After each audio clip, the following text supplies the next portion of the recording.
Shalom jemaat yang dikasihi Tuhan. Haleluya. Mari pujilah Allah dalam tempat kudusnya. Dan biarlah segala yang bernafas memuji Dia. Amin. Mari kita berdoa. Bapa, kami mengucap syukur Tuhan atas kebaikan-Mu, atas kasih-Mu dalam kehidupan kami. Dan kami boleh ada sampai hari ini Bapa. Untuk kami bisa mengikuti worship at home Bapa pada sore hari ini. Dan kami Tuhan merindukan kuasa kasih-Mu. Kami merindukan jaman-Mu Bapa, menjamah kehidupan kami, menyembuhkan kami yang sakit Tuhan, dan memberikan damai sejahtera bagi setiap kami Tuhan pada sore hari ini Tuhan. Kami akan memuji, bersorak-sorai, memuliakan nama-Mu Bapa. Terima kasih Bapa, hanya di dalam nama Tuhan Yesus Kristus yang percaya katakan amin. Haleluya. Sebab Tuhan yang kita sembah adalah Tuhan yang baik, yang layak ditinggikan. Amin. Mari kita masuk gerbangnya Tuhan bersama-sama saudara. Haleluya.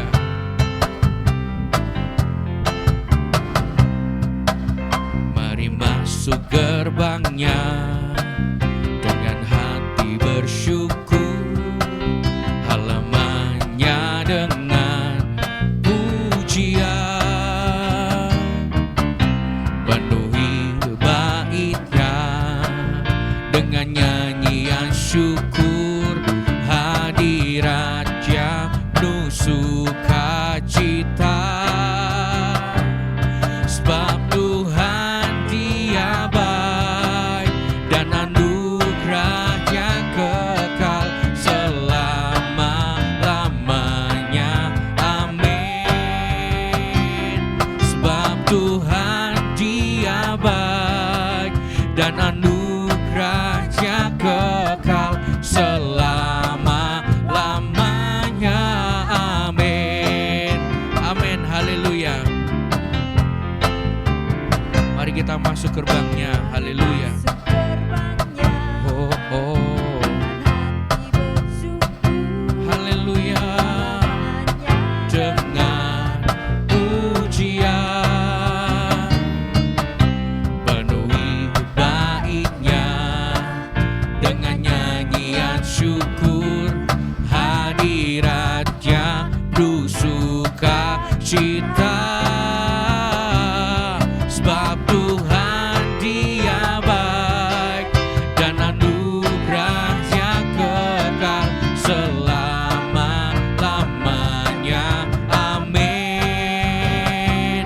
Sebab Tuhan Dia baik dan anugerahnya kekal selama-lamanya.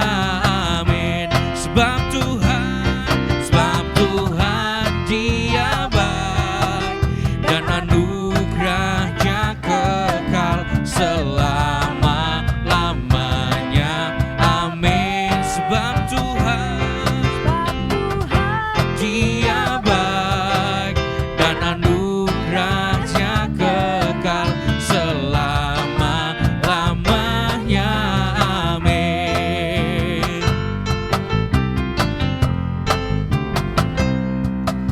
Mari masuk gerbangnya dengan hati bersyukur, halamannya dengan pujian, penuhi baitnya dengan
Mari kita lebih lagi bersorak-sorai bagi Tuhan. Haleluya. Sebab Engkau yang layak kita puji Tuhan, kita tinggikan dan kita muliakan Bapa. Amin.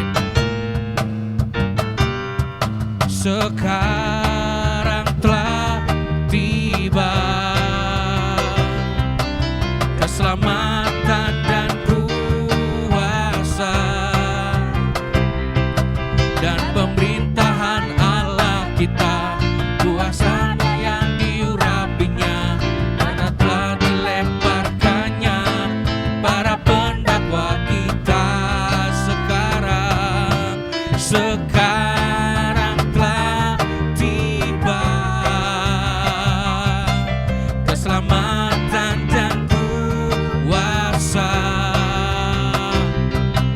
dan pemerintahan Allah kita, kuasanya yang diurapinya, karena telah dilemparkannya para pendakwa kita. Oleh darah anak domba, amin. Oleh kesaksian kita, iblis dikalahkan, kuasanya dihancurkan oleh darah anak domba. Sekarang telah tiba, sekarang telah tiba keselamatan dan kuasa, keselamatan dan kuasa, amin. Dan pemerintahan Allah kita, kuasanya yang diurapinya, karena telah dilemparkannya para pendakwa kita. Oleh darah anak domba, oleh kesaksian kita, iblis dikalahkan, kuasanya dihancurkan oleh darah anak domba. Oleh darah anak domba, oleh kesaksian kita, iblis dikalahkan, kuasanya dihancurkan oleh darah anak domba. Oleh darah anak domba, oleh kesaksian kita, oleh kesaksian kita, iblis dikalahkan, kuasanya dihancurkan oleh darah anak domba. Lebih sungguh-sungguh lagi saudara katakan, oleh darah anak domba, amin. Oleh kesaksian kita, iblis dikalahkan, kuasanya dihancurkan oleh darah anak domba. Oleh darah anak domba, oleh kesaksian kita, iblis dikalahkan, kuasanya dihancurkan oleh darah anak domba. Oleh darah anak, oleh darah anak, oleh darah anak domba. Haleluya. Sebab Tuhan kita adalah Tuhan yang hidup. Dia bangkit untuk menyatakan kuasanya. Haleluya. Mari kita pujikan pujian ini dengan sungguh-sungguh. Dengan pujian ini kita membawa hidup kita lebih dekat lagi dengan Tuhan. Mari lebih lagi kita bersemangat. Amin. Oh, oh, oh, oh, oh, oh, oh, oh, oh, oh, oh, oh, oh,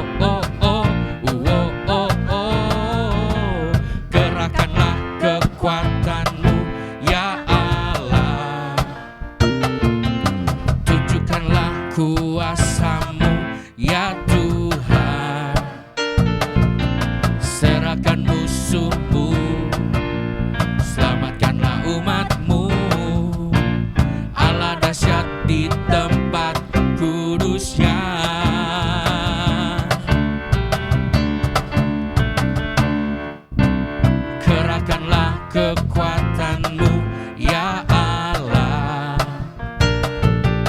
Tunjukkanlah kuasa-Mu ya Tuhan. Serahkan musuh-Mu, selamatkanlah umat-Mu. Allah dahsyat di tempat kudus-Nya. Allah bangkit, bersoraklah. Allah bangkit, bernyanyilah. Musuh dikalahkan, umat jadi bebaskan. Allah dahsyat di tempat kudus-Nya. Amin. Kerahkanlah kekuatan-Mu ya Allah. Tunjukkanlah kuasa-Mu ya Tuhan.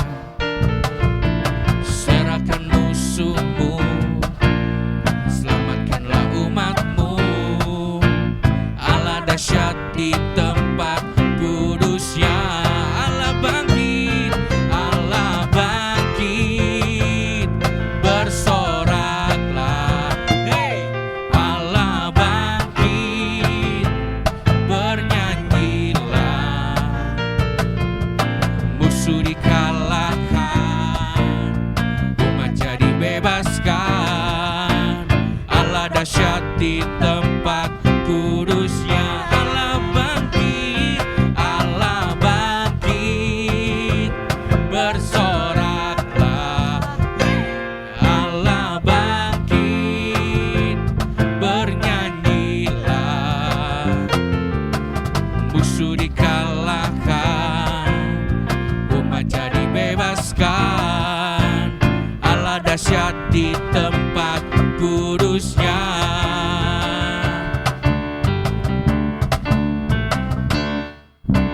Kerahkanlah kekuatan-Mu ya Allah. Tunjukkanlah Tuhan kuasa-Mu ya Tuhan. Serahkan musuh-Mu dan selamatkanlah umat-Mu. Allah dahsyat di tempat kudus-Nya. Lebih lagi saudara katakan, Allah bangkit, bersoraklah. Hey, Allah bangkit, bernyanyilah. Musuh dikalahkan, umat jadi bebaskan. Allah dahsyat di tempat kudus-Nya. Allah bangkit, Allah bangkit, bersoraklah. Hey, Allah bangkit, bernyanyilah. Musuh dikalahkan, umat jadi bebaskan. Allah dahsyat di tempat kudus-Nya. Lebih semangat lagi saudara. Allah bangkit, amin, bersoraklah.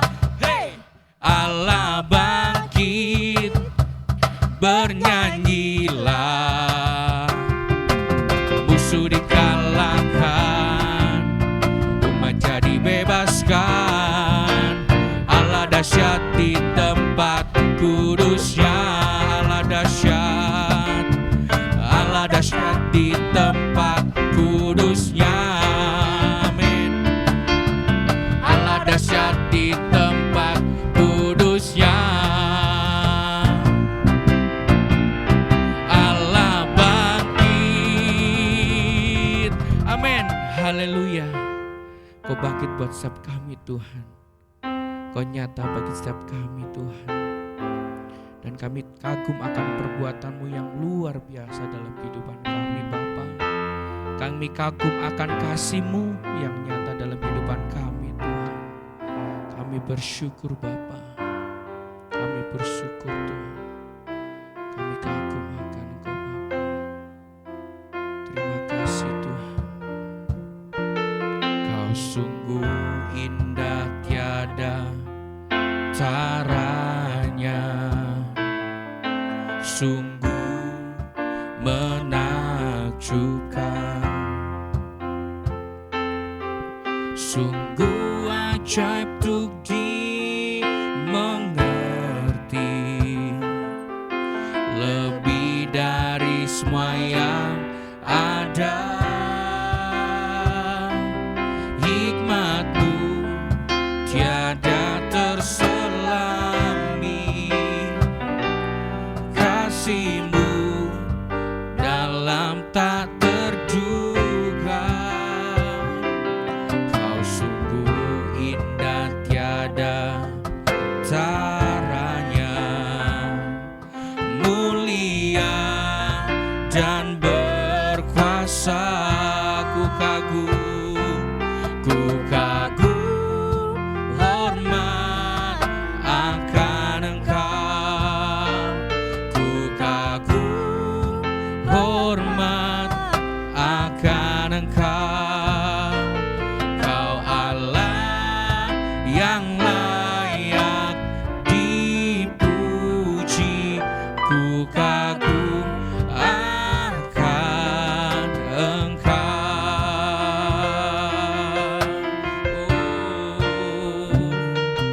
Kau sungguh indah tiada taranya,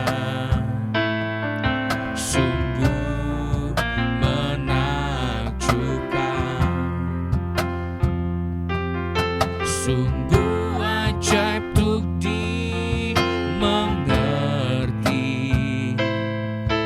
lebih dari semua yang ada. Hikmat-Mu tiada terselami, kasih-Mu Tuhan dalam tak terduga. Kau sungguh indah tiada taranya, oh mulia dan berkuasa. Oh ku kagum hormat akan Engkau, ku kagum hormat akan Engkau. Kau Allah yang layak dipuji, ku kagum akan Engkau, ku kagum akan Engkau, akan Engkau, ku kagum hormat akan Engkau. Kau Allah yang layak dipuji, ku kagum akan Engkau.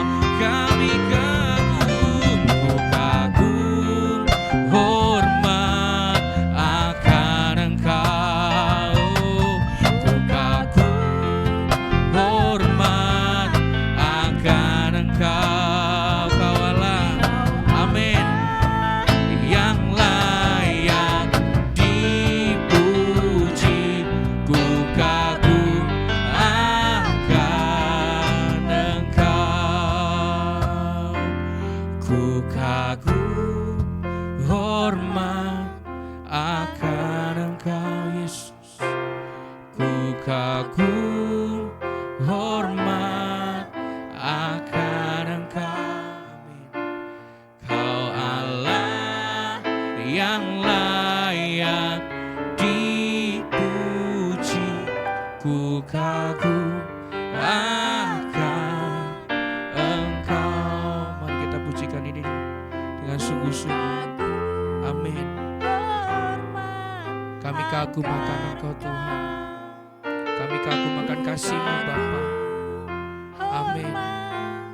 Akan Engkau, Kau Allah yang layak dipuji, ku kagum akan Engkau, ku kagum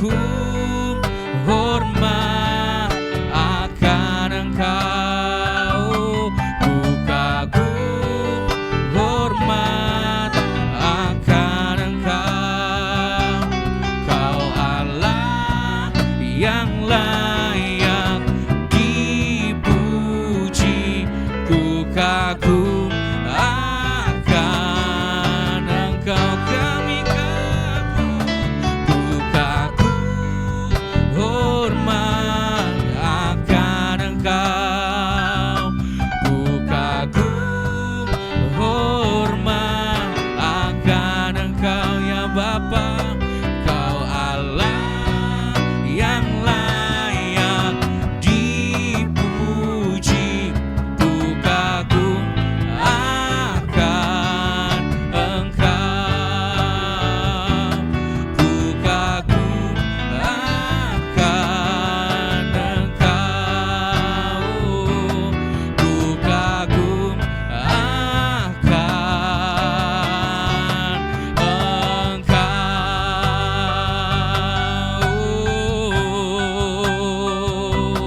Oh haleluya, kami kagum akan Engkau, kami kagum akan kasih-Mu, kami kagum akan kebaikan-Mu, kami kagum akan cara-Mu. Oh Tuhan, haleluya, haleluya. Oh Bapa, Engkau layak dipuji, Engkau layak disembah. Namamu berkuasa, namamu berkuasa Tuhan. Oh, kami percaya Kau ada di tempat ini. Kami percaya tangan-Mu menjamah kami. Oh haleluya, kami bersyukur Tuhan atas segala pengorbanan-Mu, atas segala kebaikan-Mu. Kami ada sampai saat ini, itu karena kebaikan-Mu. Kami bersyukur Tuhan, kami bersyukur. Terima kasih Tuhan. Syaramayasih. Terima kasih Tuhan, terima kasih Bapa. Kami bersyukur Tuhan akan karya-Mu Tuhan. Ampuni Bapa, seringkali kami tidak sadar akan kebaikan-Mu, seringkali kami tidak mengindahkan Tuhan. Campur tangan-Mu dalam kehidupan kami Tuhan. Jamah setiap kami, untuk kami Tuhan lebih mendekat lagi kepadamu. Kami bisa meluangkan waktu kami, untuk kami bisa mencari wajah-Mu. Karena ketika kami berjumpa dengan-Mu Tuhan, ada perubahan yang terjadi. Kehidupan kami Tuhan lebih baik lagi Tuhan. Kami bersyukur Tuhan akan kasih-Mu Tuhan, akan pertolongan-Mu. Haleluya, haleluya. Kami kagum Tuhan akan Kau Tuhan.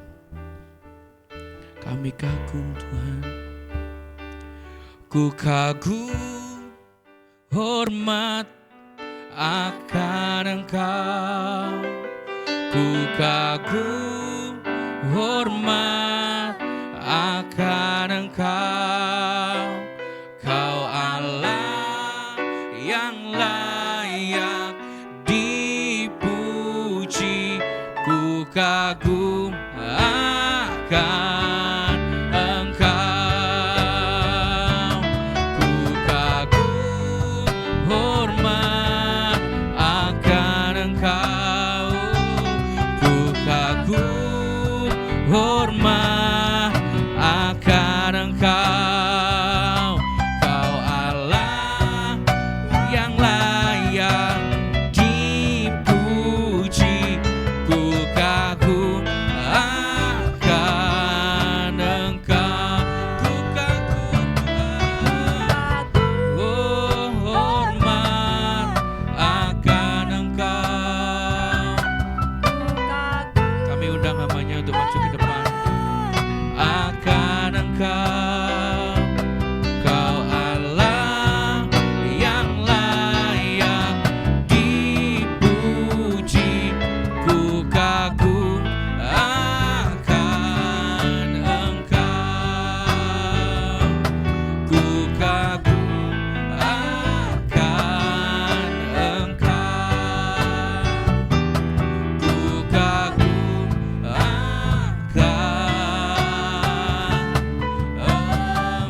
Sungguh kami kagum dan hormat akan Engkau ya Bapa. Kau bertahta atas pujian dan penyembahan kami. Engkau hadir di tempat ini. Kau juga hadir di setiap hati umat-Mu yang rindu mencari Engkau ya Tuhan. Kami percaya setiap orang yang mencari Engkau akan menemukan-Mu ya Bapa. Terima kasih Tuhan. Sungguh kami rindu hidup kami semakin diubahkan. Karena itu ajar kami Tuhan lewat firman-Mu. Ajar kami untuk mengerti isi hati-Mu. Kami mau hidup kami berada di poros kehendak-Mu ya Bapa. Terima kasih Tuhan, berfirmanlah kepada kami. Kami percaya hati kami sudah dilembutkan, hati kami sudah dipersiapkan untuk mendengarkan firman-Mu. Terima kasih Tuhan Yesus, di dalam nama Tuhan Yesus kami sudah siap mendengarkan firman-Mu. Haleluya, amin. Shalom, selamat sore Bapak Ibu Saudara. Sore hari ini saya akan menyampaikan, saya beri judul menarik perhatian Tuhan.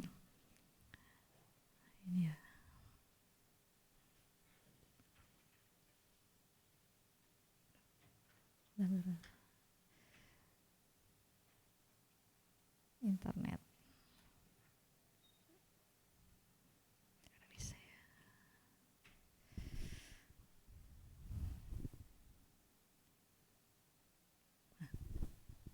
Nih ya. Jadi ya.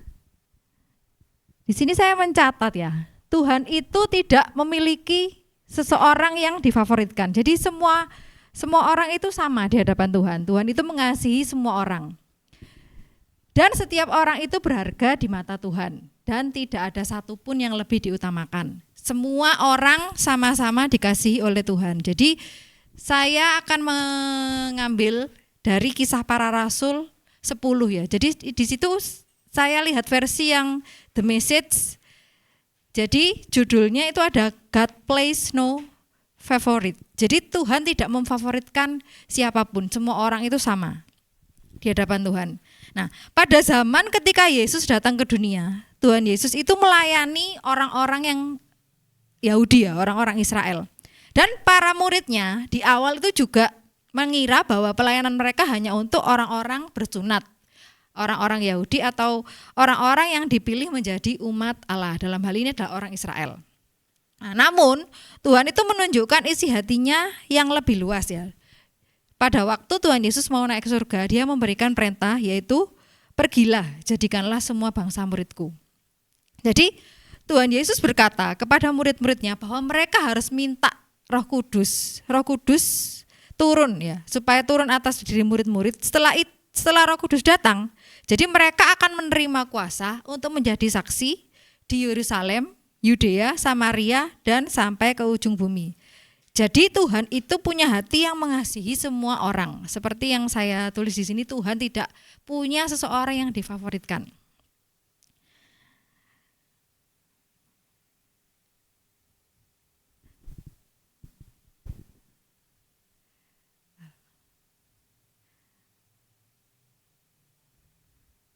Tolong next kan manual aja. Di sini nggak bisa.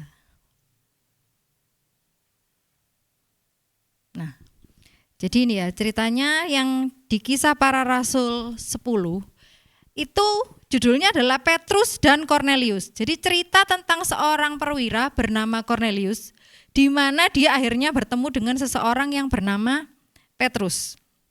Nah, di sini ceritanya Cornelius itu adalah seorang tentara Romawi. Dia ini bukan seorang Yahudi. Tapi Tuhan itu mau menunjukkan kepada Petrus bahwa Tuhan itu mengasihi setiap orang, bukan cuma orang Yahudi. Dan Tuhan itu juga mengasihi Cornelius, bahkan keluarga-keluarga dari Cornelius. Dan nanti kita mau baca bahwa keluarganya Cornelius itu juga akhirnya dibaptis dan menerima karunia Roh Kudus. Dan di situ jadi Petrus tahu bahwa Tuhan itu tidak membeda-bedakan. Next. Nah, ini ya. Jadi kita buka di Kisah Para Rasul 10 ayat 9 sampai 16. Kita mau baca Kisah Para Rasul 10 ayat 9 sampai 16.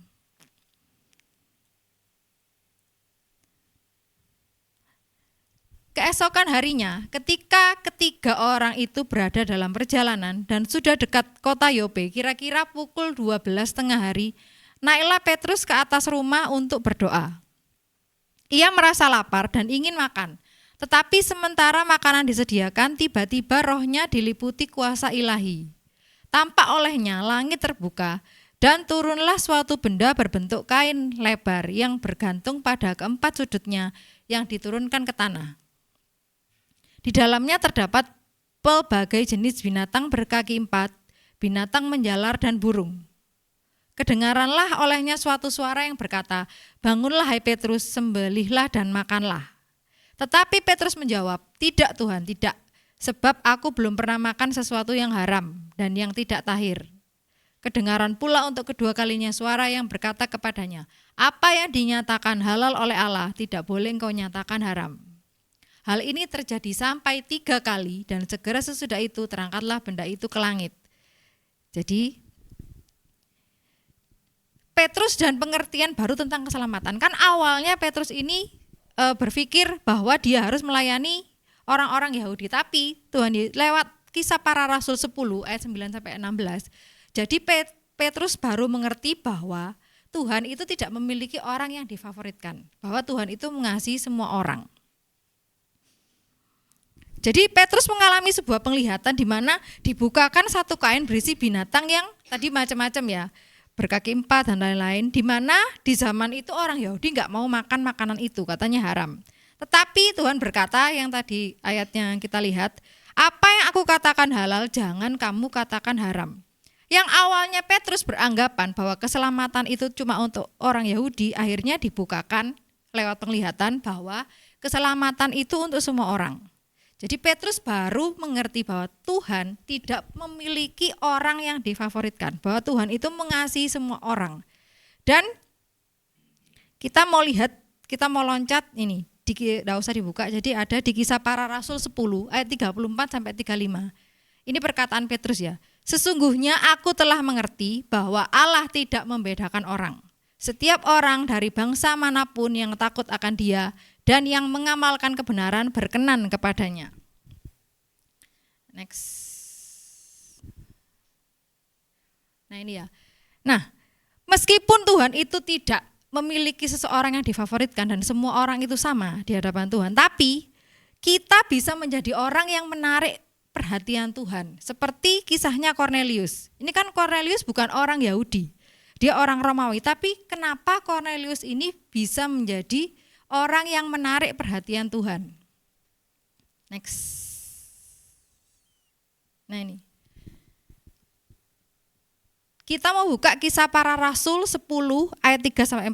Jadi kita maju ke Kisah Para Rasul 10 ayat 3-4. Ini ya. Jadi awalnya sebelum Petrus yang mendapat penglihatan, itu Cornelius juga dapat penglihatan terlebih dahulu. Ini ya, dalam suatu penglihatan kira-kira jam 3 petang, jelas tampak kepadanya seorang malaikat Allah masuk ke rumahnya dan berkata kepadanya, "Cornelius." Ia menatap malaikat itu dan dengan takut ia berkata, "Ada apa Tuhan?" Jawab malaikat itu, "Semua doamu dan sedekahmu telah naik ke hadirat Allah dan Allah mengingat engkau." Nah, waktu saya melihat terjemahan lain, ini ya, versi The Message, dijelaskan bahwa tindakan Cornelius itu termasuk pemberian itu kepada tetangganya telah menarik perhatian Tuhan. Di ayat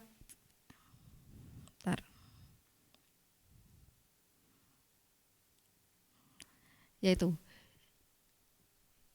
saya beri highlight, have brought you to God's attention. Jadi telah menarik perhatian Tuhan.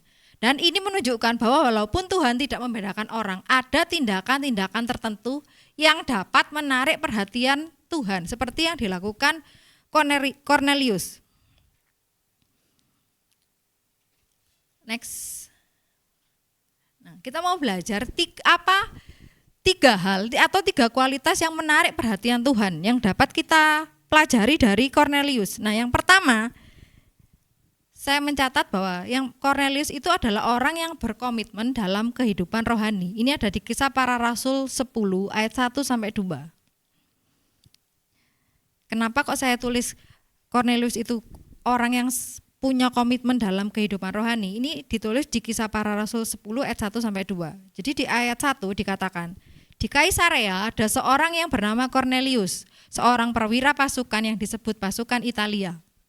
Ia saleh, ia serta seisi rumahnya takut akan Allah, dan ia memberi banyak sedekah kepada umat Yahudi dan senantiasa berdoa kepada Allah. Jadi dikatakan Cornelius ini adalah orang yang saleh. Orang yang saleh itu orang yang seperti apa? Nah, ditulis tadi, ia saleh, ia serta seisi rumahnya takut akan Allah. Ia memberi banyak sedekah kepada umat Yahudi dan senantiasa berdoa kepada Allah. Jadi dia selalu merenungkan firman Tuhan. Dia punya komitmen untuk menjalani kehidupan yang benar. Jadi dia nggak mau macam-macam gitu ya. Walaupun ia bukan orang Yahudi, tapi Cornelius ini hidup sesuai dengan hukum Taurat. Yang pada waktu itu banyak dilakukan oleh para orang Yahudi.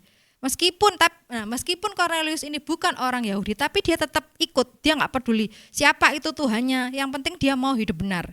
Jadi saya mencatat, seseorang yang punya komitmen pada kehidupan kerohaniannya itu bisa menarik perhatian Tuhan, seperti yang dilakukan Cornelius. Nah, kita juga perlu memiliki komitmen yang kuat dalam kehidupan rohani kita. Jadi yang pertama tadi ya, merenungkan firman Tuhan siang dan malam. Kita harus mengenal Tuhan, perlu membaca firman Tuhan. Kalau kita nggak baca firman Tuhan, kita nggak tahu ya Tuhan itu maunya apa dalam hidup kita. Seperti yang dilakukan Cornelius. Jadi dia punya komitmen untuk setiap hari dia harus merenungkan firman Tuhan. Jadi kehidupan rohaninya harus teratur setiap hari. Dan di sini seperti dikatakan di Mazmur 1 ayat 2 ya. Mazmur 1 ayat 2 ditulis,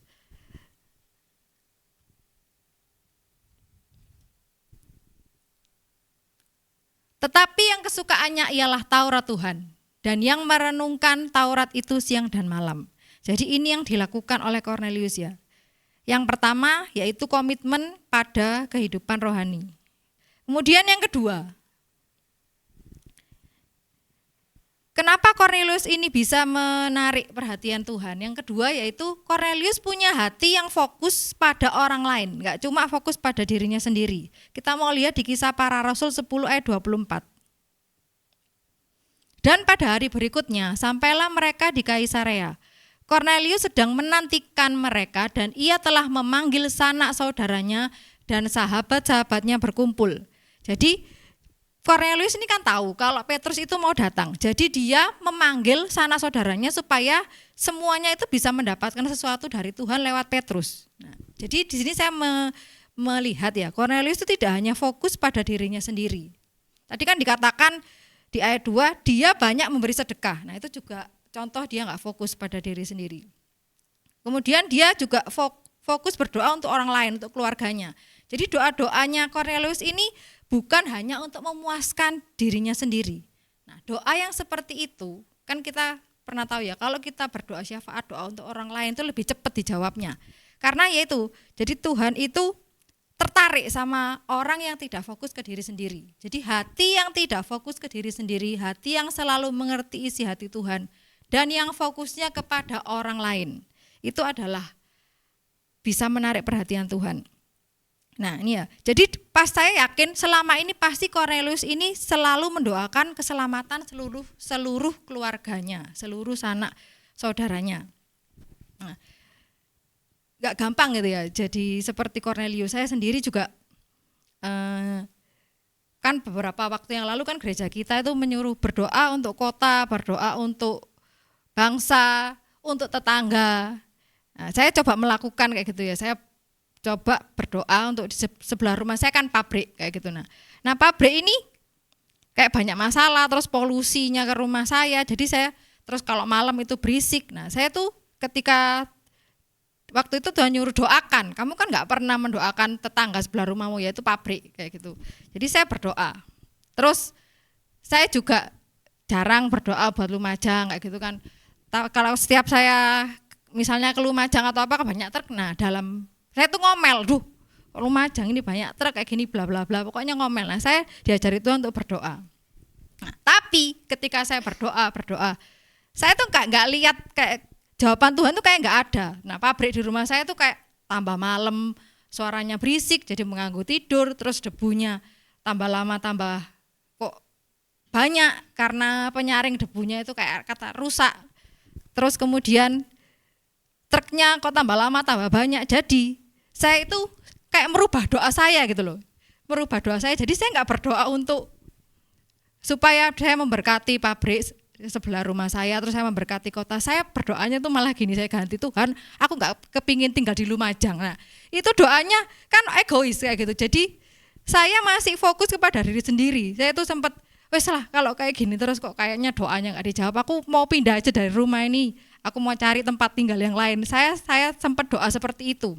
Tapi lewat ayat ini saya diingatkan lagi bahwa kita gak boleh fokus kepada diri sendiri. Jadi kalau kita fokus terhadap diri sendiri ya, kita gak bisa jadi orang yang menarik perhatian Tuhan. Sama seperti yang dilakukan Cornelius. Jadi mulai dari situ saya bertobat, yang doanya saya ganti jadi aku gak mau tinggal di sini, gak enak, berdebu dan lain-lain. Terus di Lumajang ini kok gak enak ya, saya pengen balik lagi aja ke Jember kayak gitu. Jadi saya ganti doanya. Kemudian yang ketiga, gaya hidup berdoa. Kita mau lihat di Kisah Para Rasul 10 ayat 30. Jawab Cornelius, 4 hari yang lalu, kira-kira pada waktu yang sama seperti sekarang, yaitu jam 3 petang, aku sedang berdoa di rumah. Tiba-tiba ada seorang berdiri di depanku, pakaiannya berkilau-kilauan. Ya. Jadi di sini dikatakan Cornelius ini orang yang senantiasa berdoa kepada Allah. Gaya hidup berdoa Cornelius adalah salah satu alasan mengapa dia itu menjadi orang yang bisa menarik perhatiannya Tuhan. Dikatakan tadi jam 3 petang. Dalam arti gini ya, kita harus punya jam-jam doa. Kita nggak bisa hidup itu ngeflow. Apa cari nih besok wis kita nggak pernah berdoa. Terus kita juga mikir, oh saya ini orang Kristen kok, pasti Tuhan itu doa dekat dengan saya, jadi nggak usah berdoa, Tuhan itu tahu apa yang saya butuhkan. Nggak bisa gitu ya. Malah kita ini ya sebagai orang-orang Kristen, kita ini orang-orang yang mengenal Tuhan, kita harus punya hari-hari atau jam-jam yang pas, yang teratur untuk mencari wajah Tuhan. Nah kalau orang yang hidupnya teratur kan kembali lagi ke poin pertama adalah orang yang punya komitmen. Jadi kita juga perlu memiliki waktu-waktu doa yang tetap, entah itu pagi, kalau pagi nggak sempat ya siang atau sore ataupun malam. Yang penting itu ada waktu tetap untuk mencari Tuhan dengan setia. Seperti yang dikatakan di 1 Tesalonika 5 ayat 17, itu ayatnya pendek ya. Tetaplah berdoa. Itu yang dilakukan Cornelius. Jadi ada 3 hal. Kenapa Cornelius ini, ya meskipun Tuhan itu enggak memfavoritkan orang ya, semua orang sama, tapi kita bisa jadi orang yang menarik perhatian Tuhan, sama seperti Cornelius ya. Jadi kita harus yang pertama komitmen dalam kehidupan rohani, yang kedua kita harus punya hati yang fokus pada orang lain, enggak cuma diri sendiri. Kemudian yang ketiga harus punya gaya hidup berdoa. Ya, sekian firman Tuhan. Kita mau naikkan lagu yang tadi aja, Ku Kagum Hormat Akan Engkau.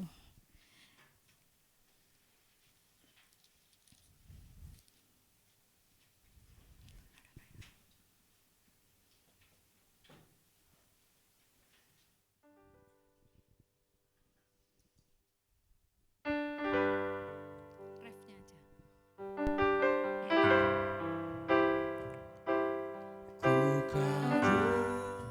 Hormat akan Engkau. Haleluya Tuhan. Ku kagum hormat akan Engkau. Kau Allah yang layak dipuji. Ku kagum akan Engkau. Sekali lagi katakan ku kagum. Ku kagum Haleluya Tuhan. hormat akan Engkau.